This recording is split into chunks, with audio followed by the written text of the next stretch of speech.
a Mariana pelo e-mail, quer saber um caso que vocês se envolveram de engajamento, para levar ao engajamento.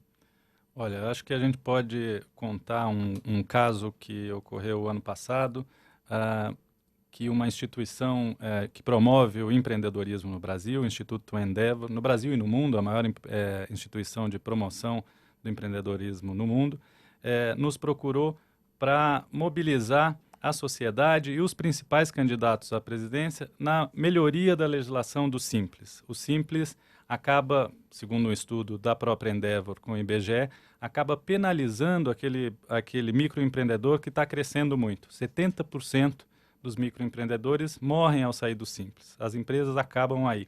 Então a Endeavor, vendo esse problema, sabendo que era um problema nacional, que era uma causa nacional, né, porque geramos muitos empregos com as pequenas empresas, nos chamou para colocar esse assunto em pauta e para engajar, para mobilizar os principais candidatos a presidente, assumir um compromisso de melhorar a legislação do Simples.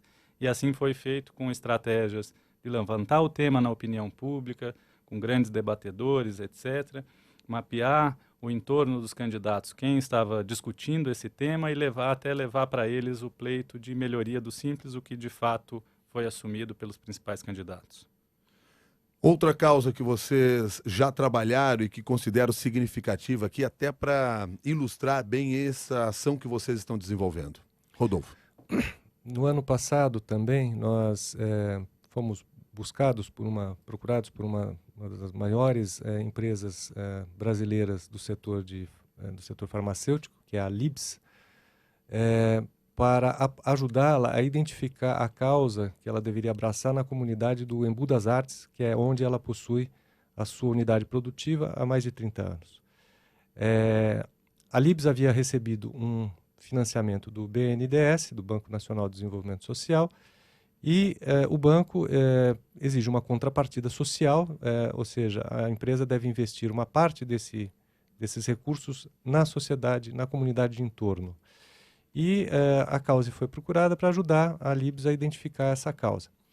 E nós, tendo em vista o nosso método, como o Leandro mencionou, partimos de uma investigação bastante profunda sobre quais eram as demandas da comunidade do Embu. Ou seja, tendo em vista que a Libs conhecia o seu propósito, a sua essência, tinha claro qual que era o cuidado, o acolhimento, né, das pessoas, ela buscava então ela buscava que essa causa expressasse essa sua essência. E nós, nesse contexto, buscamos então a opinião do cidadão e identificamos, por meio de pesquisas etnográficas, antropológicas, né, e de pesquisas quant, que a principal demanda do cidadão do Embu era pela melhoria e a qualidade da saúde pública nas unidades básicas de saúde.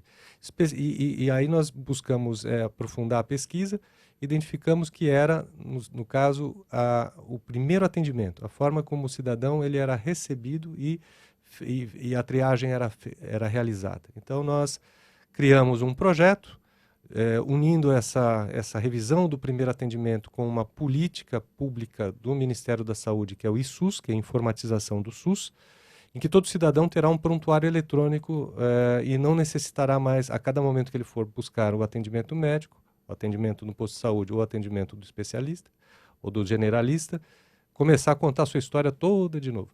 Então nós estamos nesse momento concluindo a fase de implementação do projeto, porque é um projeto complexo, nós estamos executando esse projeto há mais de 1 ano e meio, e já monitorando as respostas do cidadão em relação a esse processo.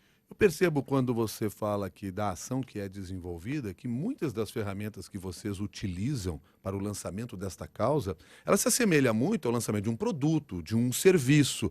Quer dizer, essas coisas se misturam. O que é o diferencial? Eu acho, Milton, que o diferencial é justamente essa integração de competências e conhecimentos, né? Como havia falado, Rodolfo, antropólogo e jornalista, eu, cientista político, Mônica, comunicação com foco em marketing, e foi essa a nossa carreira. Então, a gente consegue olhar e se conectar com esses diversos públicos e, ao mesmo tempo, construir essas estratégias integradas sem necessariamente ficar preso a uma ferramenta, a uma estratégia, seja de comunicação, RP ou pressão. E um ponto que é distintivo na causa, Milton, é que todos nós, como mencionamos anteriormente, viemos de organizações, de companhias. Então, nós fomos preparados para lidar com processos de gestão. Gestão, no meu caso específico, em sustentabilidade. Eu fui para a Natura para criar a área de sustentabilidade. À época se chamava responsabilidade social corporativa.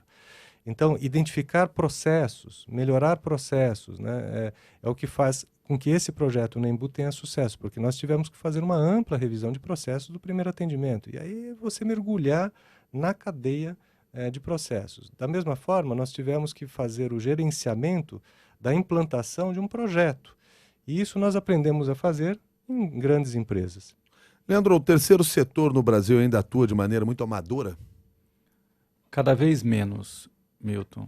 Cada vez menos. Eu acho que as grandes ONGs têm procurado se profissionalizar, ainda estão ansiosas por descobrir como melhoram a gestão da própria ONG, como comunicam melhor as suas causas, como formular uma estratégia mais apurada de advocacy, mas o que você vê é um movimento aí das grandes, não somente das grandes, mas das ONGs de vanguarda, se profissionalizando, contratando no mercado e tentando melhorar a gestão e comunicação, principalmente. Algumas ainda têm dificuldades com os seus processos de governança, ainda estão reformulando seus processos de governança. E tem uma questão que eu acho que é crítica nas ONGs, essa sim é talvez a questão mais crítica, que é a questão da sucessão, da formação de novos quadros, de novos executivos preparados para uma nova realidade que é muito diferente daquela quando surgiam as primeiras ONGs, que era da militância. Hoje, o que se busca são executivos preparados para fazer a gestão da causa que essa ONG defende. E a gente tem ajudado algumas ONGs a melhorar não só a sua gestão, mas também a sua comunicação com o mundo externo. Que era esse um ponto que eu gostaria de tocar com vocês, ou seja, o trabalho de sustentação e organização dessas entidades também passa pelo trabalho de vocês. E de arrecadação dessas organizações, que é sempre um problema-chave. Vocês também ajudam nesse processo? Olha, não é o nosso foco, mas a gente também pode ajudar nessa revisão, reestruturação no pensamento da gestão e da estratégia da organização. Mas realmente você tem um ponto. Mesmo no Brasil, talvez esse seja uma das dimensões que a gente tem avançado menos, é a questão de arrecadação de recursos. O José Luiz pergunta pelo e-mail se pequenas e médias empresas também devem desenvolver programas de interesse público. Certamente, o raio de atuação da empresa se dá dentro de um contexto, dentro de uma comunidade, seja ela grande ou pequena. E é possível fazer muita diferença se você for uma empresa que quer e deseja atuar nesse seu universo. Você vai estar gerando emprego naquele contexto, você vai estar gerando resíduo, que não é bom, mas você vai ter que gerenciar o descarte desse resíduo. Enfim, você vai gerar externalidades positivas e negativas. Mas você vai estar construindo um relacionamento com o seu entorno. Então você precisa ouvir o entorno para saber como melhor se relacionar com ele. Ontem mesmo, Milton, tivemos juntos com uma empreendedora de Itaquera, tem uma empresa já há quase uma década, uma pequena empresa de cosméticos, são 20 funcionários, segundo ela, e que ela, desde o momento zero, se preocupou não só com as questões ambientais, mas como sabendo que Itaquera, zona leste aqui da cidade de São Paulo, tem algumas comunidades um pouco mais vulneráveis e necessitadas, pensou também em como incluir na sua força de trabalho pessoas ali da comunidade. Então, tem sim, mesmo pequeno, mesmo com 20 funcionários, 5 funcionários, tem como saber e atuar em consonância com a sociedade. A Raquel Cruz é uma empreendedora fantástica, ela criou a Feitiços Aromáticos e a Brasil Aromáticos, e realmente ela está fazendo a diferença lá na comunidade dela, contratando gente da comunidade, formando gente da comunidade e gerando riqueza e valor para todo o entorno, né? O Cláudio quer saber se antes de engajar pessoas, precisamos engajar os colaboradores. Certamente. Sem dúvida alguma, e a gente tem projetos também nesse sentido, Milton, de engajamento interno. Engajamento interno em uma causa maior que ultrapassa os limites da empresa ou daquela organização, mas a gente tem aí já alguns casos de engajamento interno, porque isso é importantíssimo. Quer dizer, esse trabalho deve ser feito primeiro, antes de levar a causa para externamente?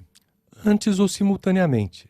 O que não é bacana é quando o colaborador, o empregado, o funcionário, ele fica sabendo dos fatos importantes da organização, seja uma ONG, seja uma empresa, depois que a opinião pública tenha conhecimento disso. E não há o risco também de, muitas vezes, aquela causa que está sendo defendida pela empresa, através de diferentes programas que possam ter sido elaborados, ficar muito mais parecendo uma peça de marketing do que propriamente um projeto a ser defendido, à medida que você tem dissociado, por exemplo, dos seus funcionários. Seus funcionários não estão engajados nisso, não estão envolvidos nisso. Leandro? Esse é um grande risco, Milton, e a gente vê alguns casos aqui ou acolá de empresas, instituições fazendo esse marketing, um marketing de causas que definitivamente não é o que fazemos. Eu acho que a diferença aqui no trabalho da causa está em não só olhar para dentro da empresa e ver o propósito, a essência, mas como entender quais as demandas e os anseios da sociedade. E aí, nessa conexão, é que encontramos a causa. Não é aquele projeto que vai acontecer só num domingo de manhã e nunca mais vai acontecer. Então, os nossos projetos, a gente busca consistência com o que a organização já faz e já fez, coerência com todas as ações, em todos os processos, produtos e etc., e muita convicção também em abraçar aquela causa. Leandro, você recentemente foi escolhido um dos jovens líderes globais pelo Fórum Econômico Mundial. Que responsabilidade é essa? É muita, Milton, muita responsabilidade. Foi uma surpresa muito boa. Eu acho que foi por um reconhecimento da minha atuação, não só, obviamente, à frente da causa com Rodolfo e Mônica, mas também do meu empreendedorismo social e das organizações das quais eu faço parte aí ao longo dos anos. Mas estou vendo isso como uma oportunidade muito boa de me conectar com uma rede global de pessoas, artistas, empresários, políticos, membros da academia, que estão pensando um mundo novo e que estão, mais do que pensando, agindo e transformando o mundo. Então, se conectar com essa rede global e trazer essa conexão para o Brasil, essas novas ideias e tal, para mim é o grande barato disso tudo. Tá certo. E parabéns pela escolha. Obrigado. Então. Rodolfo, nós vivemos aí claramente um cenário de crise nesse momento no país. Esses são momentos em que as empresas começam a olhar menos para as suas causas, começa a faltar interesse público das empresas e começam a olhar muito mais para o seu umbigo, para o seu próprio negócio? Essa seria uma visão míope, e acho que isso acontece em determinado grau.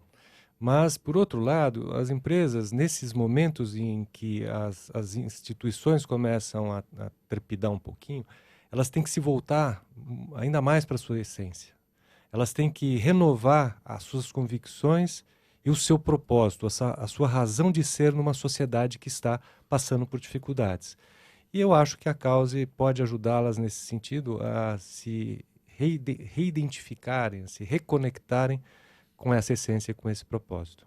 Nesse ambiente instável, nesse ambiente volátil que a gente tem, político e da sociedade, eu acho que, pelo menos os nossos clientes têm buscado cada vez mais entender esses movimentos e se conectar com esses movimentos. É aí que a gente pode ajudar. Para fechar essa nossa conversa,